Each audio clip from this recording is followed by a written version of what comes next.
Well,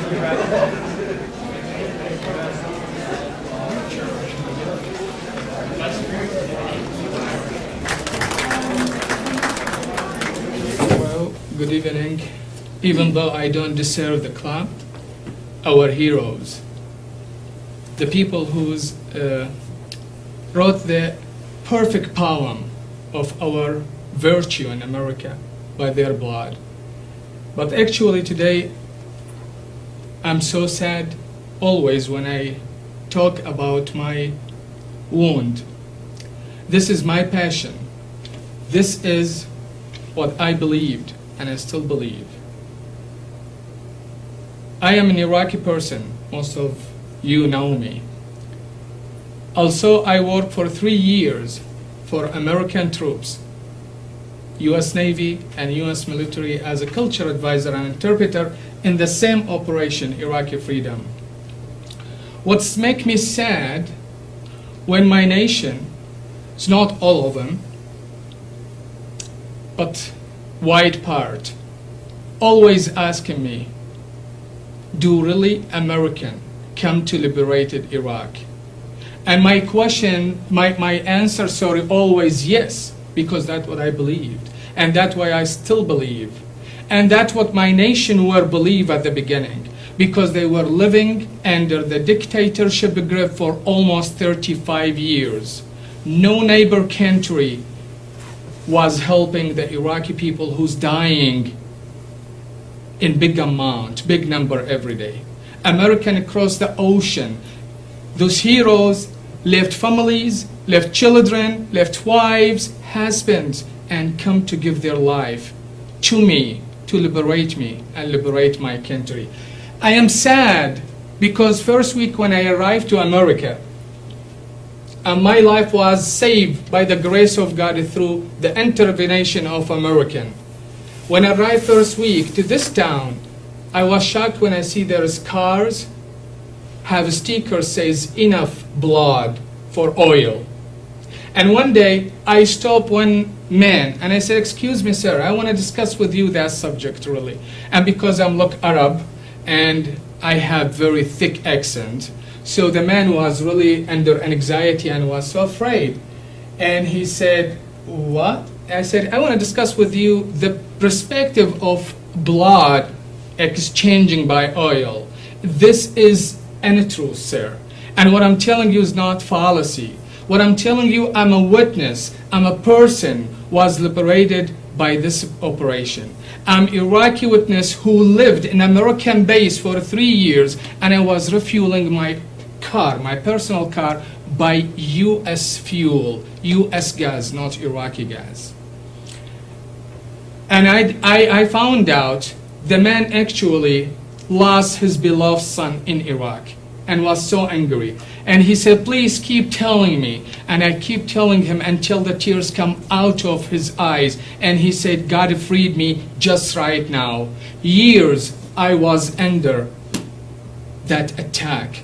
My thought that my son got the gun with the wind, his spirit gone with the wind, and this is not truth. And that's what I'm going to share with you today, and that's what I want to call your attention to it, because you are American, and according to my analysis, my audience analysis in that class, 90% of you believe the war was for oil or for politics or for religion, which actually one side of the truth. And because most of you youth, and you should understand, I'm not going to be harsh to say you have, you should understand and respect the American values, the liberty of America, the freedom of America.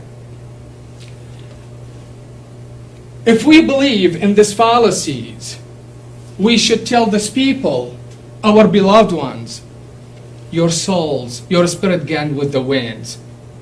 And this is very harsh. I believe most of you lost a friend, lost a member of family, or a friend in Iraqi Freedom operation.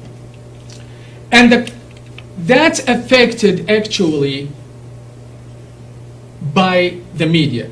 I'm not saying the broadcast of media, but very wide broadcast of media was stereotyping that the war was for oil. through my resources, David Dodge, he wrote article about the war in Iraq, and he described in that why the media failed us. Also, Walter G. Boyan in Iraqi Freedom Operation described what went wrong and what went right. So always there is other side for the truth, what you hear. So be careful, because there is Mohan, and I'm very doubt about that scholar name because look like Mediterranean name. Dependent Communication, Purdue University says, before we turn over oil wells to the new Iraqi government, we should be profit from those wells should be used by reimburse the federal embarrass for the American blood, because was American money. And that's what's my cause, because that's real problem, my friends.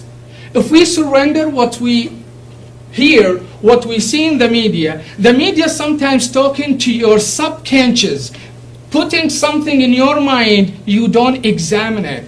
My nation, where I come from, when they will see that, they will say, American lied with us. They didn't come to help us. They come for blood. And this is a scholarly resource. So this is the type of the media I'm talking about it. And I call it yellow media. Yellow, it's indication in our culture as a color indication for jealousy and everything is not good. Different in the West, they use it as a friend indication. So this is, look, this is wide broadcast show, TV show, say, remember Tuesday, June 18, blood for oil. Look, Bush. Bush was the American president, and there is value for our president we should respect because we vote for him. This is another movie, and look, related to the first war, the stereotype, oil and money again and again over. We are in very serious problem, and you should pay attention for that, because if they steal your virtue in America, if they steal the values of America, we will equal nothing. This is very important. So maybe you will ask me, what are we going to do? I said, always do your own search. Stand up for virtue of liberty and freedom. And maybe you will ask me how we do that. And I will tell you how. Because if we respect our values, we should respect the people who give their life or lost lambs in this operation. And by the way, there is veteran, they live homeless in the street in our town. There is people and family, veteran family, they lost their houses, they live in motel here. So also appreciate and support our veteran. It's very important. It's very important things at least to do to let these people think and believe and feel we appreciate their efforts. Because I believe the war is ugly game, but always not right to believe that. Because sometimes when we are forced to fight for our virtue, for our country, for our self, to defend ourselves, for our children, for the future, the war sometimes to be choice for our being. As I said, maybe you will wonder how we can do that and what's the relation between what I'm talking about Iraqi freedom and what I will end with. It's sad day. It's my passion. It's my pain when I speak about that subject. Because American, if you don't believe in yourself, no one will believe in you. If you don't believe and let the Mediterranean people, where I come from, believe that God set you as a human right defense in this world, like you defense the Muslim in Bosnia, you defense Iraqi people under the dictatorship. And look to the Arab country. All Arab countries get liberated, what they call the Arab Spring, by the American intervention. So please stand for your virtue and at least go and support one veteran. If you have friends, just shake hand and said, we love you. Thank you for everything you did for us. And if you don't have anybody, this is Wounded Warrior Project. This is a project, and I put this flyers. And please, if you are real American and you respect your American personnel, come and get a flyer and cost you nothing, cup of coffee. If you call Wounded Warrior Project, and you donate for those people who lost lands for us to celebrate and live complete freedom. Thank you so much. Cool.